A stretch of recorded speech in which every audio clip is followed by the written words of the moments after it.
21 മാസം കൊണ്ട് 80,000 യുവാക്കളെ വന്ധീകരിച്ച ഒരു കോൺഗ്രസ് ആണ് നമുക്കുള്ളത്.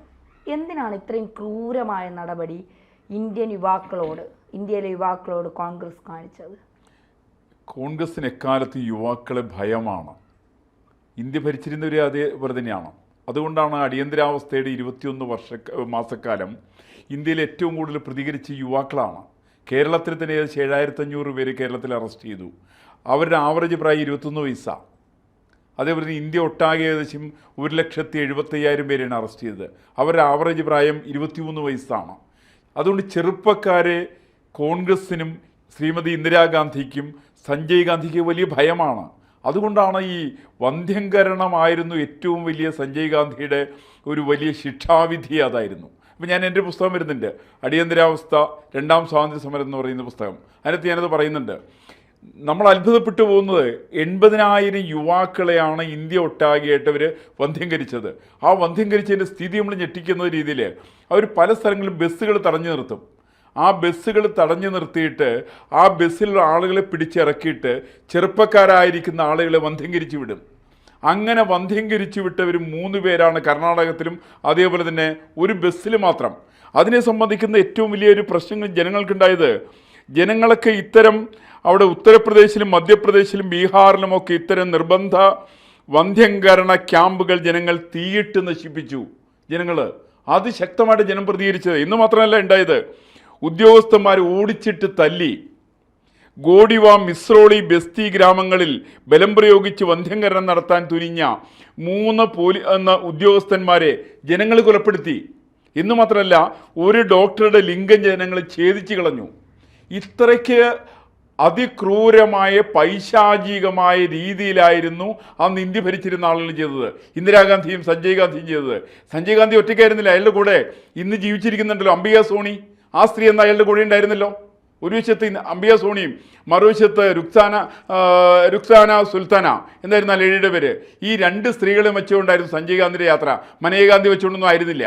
ഈ തരം ഒരു ആഭാസ പ്രവർത്തനം നടത്തുന്ന സഞ്ജയ് ഗാന്ധിയുടെ നേതൃത്വത്തിലാണ് ചെറുപ്പക്കാരെ എല്ലാം മുഴുവൻ പിടിച്ചെടുത്തിട്ട് വന്ധ്യംകരിക്കുക.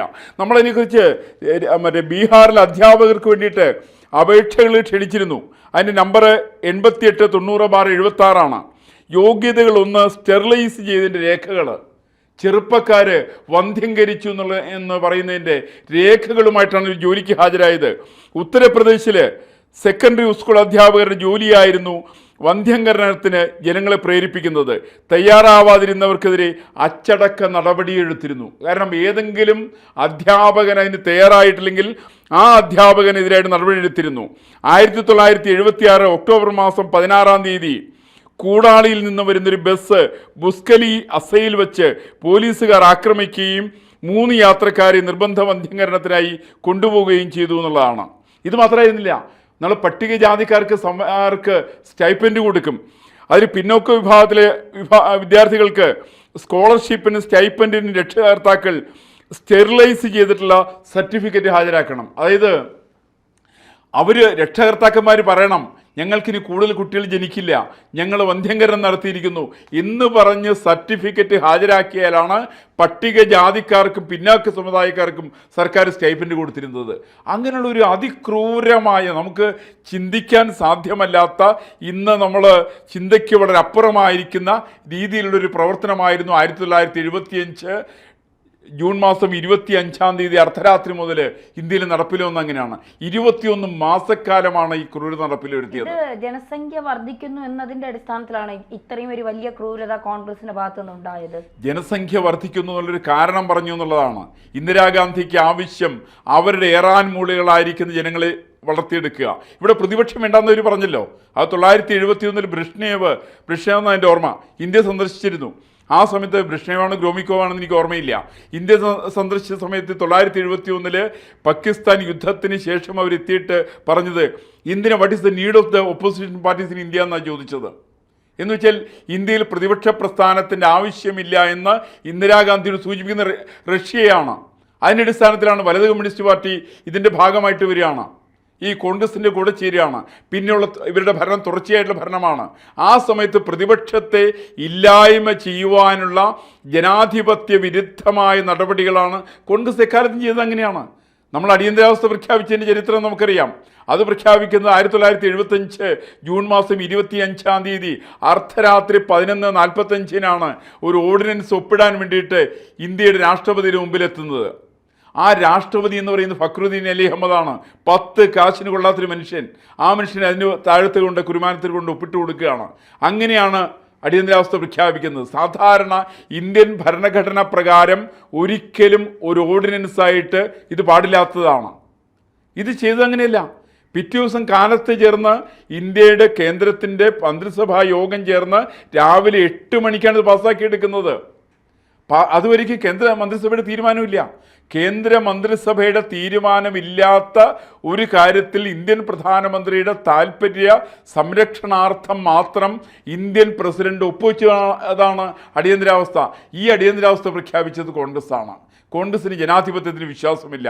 ഇന്ത്യയിൽ പ്രതിപക്ഷം വേണ്ടാന്ന് പറഞ്ഞവരാണ് കോൺഗ്രസ് പ്രതിപക്ഷ പ്രസ്ഥാനത്തിൻ്റെ മുഴുവൻ ആളുകളെയും ഈ പറയുന്ന ദിവസം തന്നെ 975 മന്ത്രിസഭാ യോഗം കൂടുന്നതിന് മുന്നേ ആയിട്ട് 75 ജൂൺ മാസം 25-ാം തീയതി അർദ്ധരാത്രി 3 മണിക്ക് മുമ്പായിട്ട് മുഴുവൻ ആളുകളെ അറസ്റ്റ് ചെയ്യപ്പെട്ടു കഴിഞ്ഞു. പ്രതിപക്ഷ നേതാക്കന്മാരെ ജയപ്രകാശ് നാരായണൻ അടക്കം, മൊറാർജി ദേശായി, അടൽ ബിഹാരി വാജ്പേയി, ലാൽകൃഷ്ണ അദ്വാനി, മധുലി മായി, ജോർജ് ഫെർണാണ്ടസ് എന്ന് തുടങ്ങിയുള്ള മുഴുവൻ നേതാക്കന്മാരെ ആചാര്യ കൃപലാനി അവരൊക്കെ അറസ്റ്റ് ചെയ്തു. അത് വിജയലക്ഷ്മി പണ്ഡിറ്റിനെ വീട്ടുതടങ്കലിലാക്കി.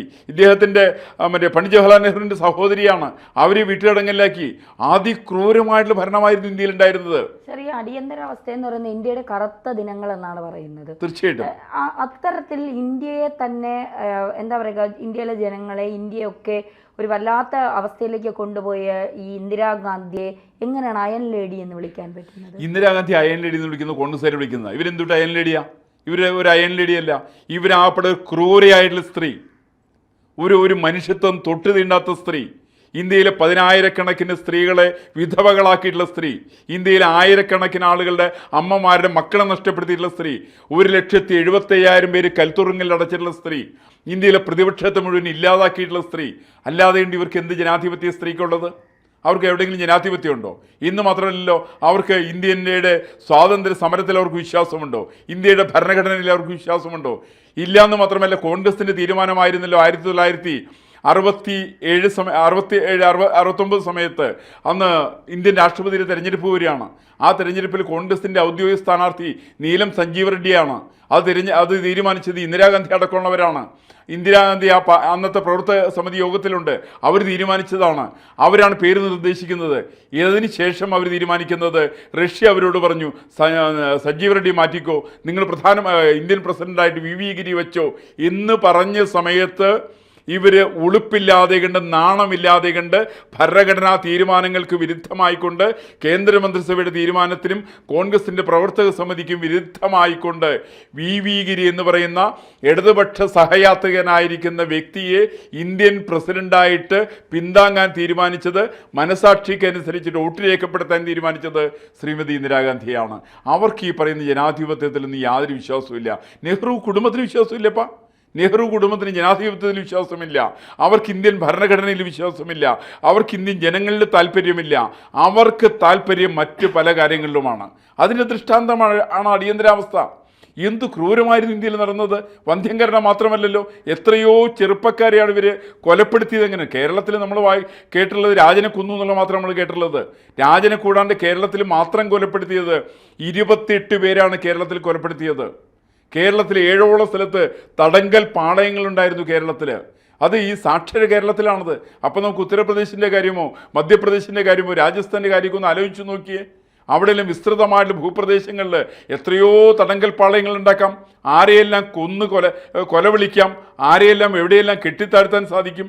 ഇതെല്ലാം ഇന്ദിരാഗാന്ധി ചെയ്തിട്ടുണ്ട്, സഞ്ജയ് ഗാന്ധി ചെയ്തിട്ടുണ്ട്, നെഹ്റു കുടുംബം ചെയ്തിട്ടുണ്ട്, കോൺഗ്രസ് ചെയ്തിട്ടുണ്ട്. അതിന് പിന്താങ്ങിയ ആളുകളാണ് കെ കരുണാകരനും എ കെ ആന്റണിയും പോലുള്ള ആളുകൾ. അങ്ങനെ നിരവധി ചരിത്രങ്ങൾ ഇന്ത്യയുടെ ചരിത്രത്തിലുണ്ട്. ഞാനിപ്പോൾ ഈ പുസ്തകത്തിനകത്ത് പരാമർശിക്കുന്നതിനെ കുറിച്ചിട്ടാണ്. അടിയന്തരാവസ്ഥയ്ക്കെതിരായിട്ട് നടത്തിയിട്ടുള്ള സമരം അത് 2ാമത്തെ സ്വാതന്ത്ര്യ സമരം തന്നെയാണ്. ബ്രിട്ടീഷുകാർക്കെതിരായിട്ടുള്ള സ്വാതന്ത്ര്യ സമരം പോലെ തന്നെ ചരിത്രപരമായിരിക്കുന്ന പ്രാധാന്യമുള്ള, ഒരിക്കലും ബ്രിട്ടീഷുകാരും വന്ധ്യംകരിച്ചിട്ടില്ല, പക്ഷേ ഇന്ദിരാഗാന്ധി വന്ധ്യംകരിച്ചിട്ടുണ്ട്. ഇതെല്ലാം വളരെ വ്യക്തമായിട്ട് ബോധിപ്പിക്കുന്ന പുസ്തകമാണത്. ഇതിനകത്ത് ഇതിൻ്റെ വ്യക്തമായ ചരിത്രം ഇതിനെ സംബന്ധിച്ചുണ്ട്. നമുക്കൊരു പക്ഷേ പുതുതലമുറയെ സംബന്ധിച്ച് ലജ്ജിച്ച് തലതാഴ്ത്തേണ്ട ഒരു സാഹചര്യമാണ് അടിയന്തരാവസ്ഥ. സ്വതന്ത്ര ഭാരതത്തിൽ അടിയന്തരാവസ്ഥ ഇന്ദിരാഗാന്ധി പ്രഖ്യാപിച്ചു സ്വന്തം അധികാര സ്ഥാനത്ത് ഉറപ്പിക്കാൻ വേണ്ടിയിട്ട് എന്നുള്ളത് കൂടിയാണ് അതിൻ്റെ ഒരു വസ്തുതയുള്ളത്.